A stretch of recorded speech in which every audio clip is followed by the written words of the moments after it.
I'm Bonnie Lawfer from Tribute Magazine for Empire Theaters. Stephen King's best-selling horror novel Carrie gets a big screen retelling starring Chloë Grace Moretz in the title role and Julianne Moore as her terrifying mother, Margaret White. The book was first made into a film in 1976 starring Sissy Spacek, and it was the role that launched her career. The movie was directed by Brian DePalma, who recently told me that before director Kimberly Pierce began shooting this new version, she came to him for his blessing. I have no problem with people remaking things. It's a little more difficult when you're remaking like a classic.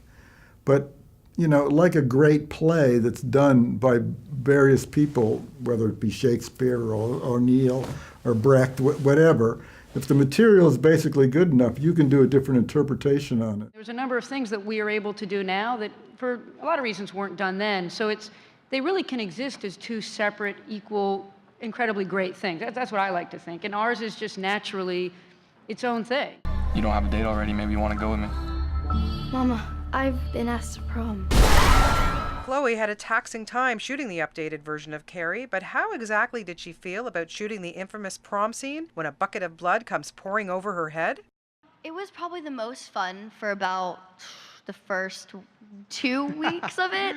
And then after that, it just got sticky and wet, and it was 40 degrees outside, and it was freezing. It was amazing because each day throughout the character, the blood became part of who you are. And I just got used to going home every night covered in blood. And the people at the front desk were always like, wow, she must have a really hard day at work. Geez.